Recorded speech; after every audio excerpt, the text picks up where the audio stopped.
Menjelang Pilpres 2024, 3 partai politik, yakni Partai Persatuan Pembangunan atau P3, Partai Amanat Nasional atau PAN, dan Partai Golkar, membentuk Koalisi Indonesia Bersatu atau KIB. Pembentukan koalisi partai politik merupakan hal yang lazim ditemui menjelang pemilihan umum dan pemilihan presiden. Pembentukan Koalisi Indonesia Bersatu bertujuan untuk memenuhi ambang batas pencalonan sekaligus memenangkan pemilihan umum dan pemilihan presiden 2024. Sebenarnya, pembentukan koalisi dan oposisi partai politik hanya ada dalam sistem pemerintahan parlementer dan bukan bertujuan untuk memenangkan pemilihan umum.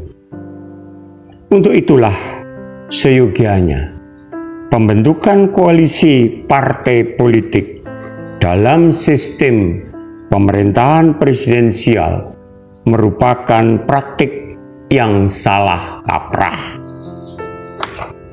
Dalam suatu negara yang bentuk pemerintahannya republik, presiden adalah kepala negara dan berkewajiban membentuk departemen-departemen yang akan melaksanakan kekuasaan eksekutif dan melaksanakan undang-undang.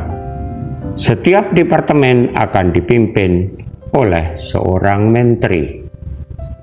Kabinet presidensial adalah suatu kabinet di mana pertanggungjawaban atas kebijakan pemerintah dipegang oleh presiden.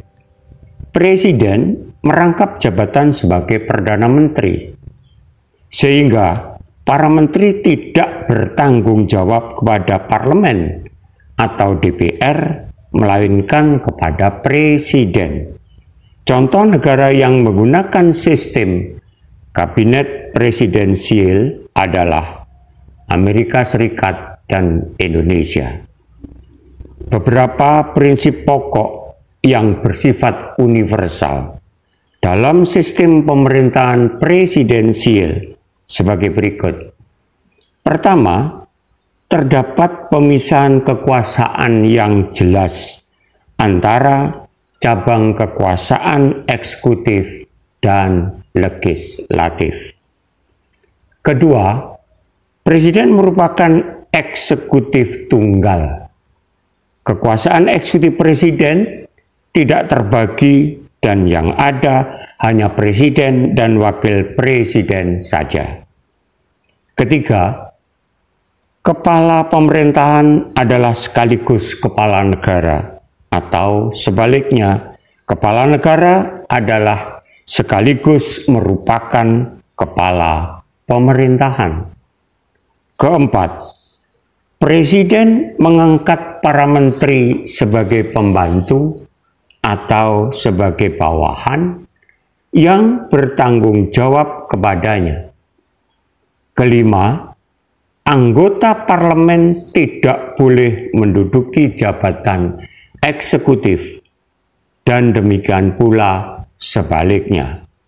Keenam, presiden tidak dapat membubarkan ataupun memaksa parlemen. Ketujuh, jika dalam sistem parlementer berlaku prinsip supremasi parlemen, maka dalam sistem presidensial berlaku prinsip supremasi konstitusi. Karena itu, pemerintahan eksekutif bertanggung jawab kepada konstitusi.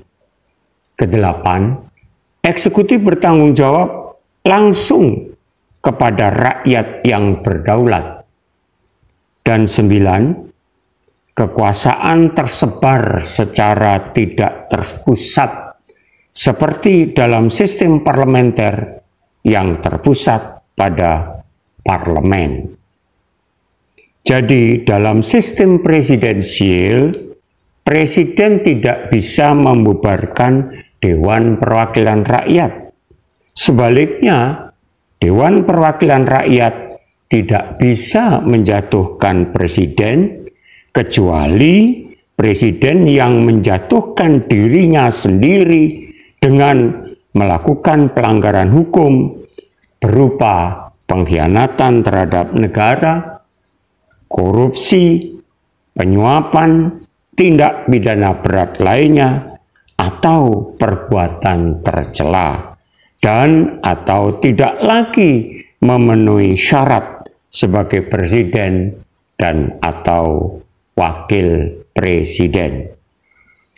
Hubungan antara presiden dan DPR tidak didesain dalam pola koalisi atau oposisi, melainkan lebih dalam pelaksanaan checks and balances.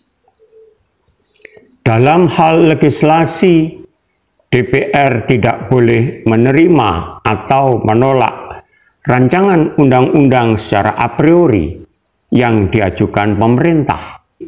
Dalam fungsi anggaran DPR, tidak dibenarkan menerima atau menolak secara arbitrter rancangan anggaran pendapatan dan belanja negara atau RAPBN yang diajukan oleh presiden. Dan dalam bidang pengawasan, DPR tidak boleh secara a priori menutup mata terhadap apa yang dilakukan presiden atau pemerintah. Meskipun presiden tersebut berasal dari partai politik yang sama, kriterium penerimaan atau penolakan DPR hanyalah satu, berpihak kepada kepentingan rakyat ataukah tidak. Di sini tidak ada kriterium koalisi atau oposisi. Meskipun berasal dari partai yang berkoalisi, anggota DPR tetap bertugas mengawasi presiden yang didukung koalisi. Pasalnya, power tend to corrupt, absolute power corrupts absolutely.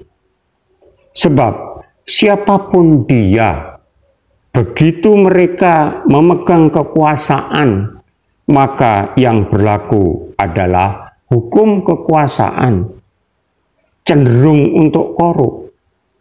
Karena itu harus diawasi. Dalam konteks dan perspektif ini, maka dalam sistem UUD 1945, koalisi partai-partai politik hanya bisa dilakukan dalam satu lembaga negara, tidak bisa lintas lembaga negara.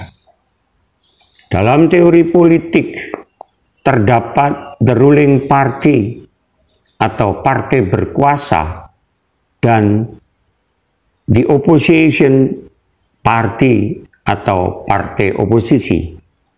Saat ini ada partai yang masuk kabinet atau pemerintah secara teori, dia adalah partai koalisi. Tetapi di DPR dia menjadi partai oposisi.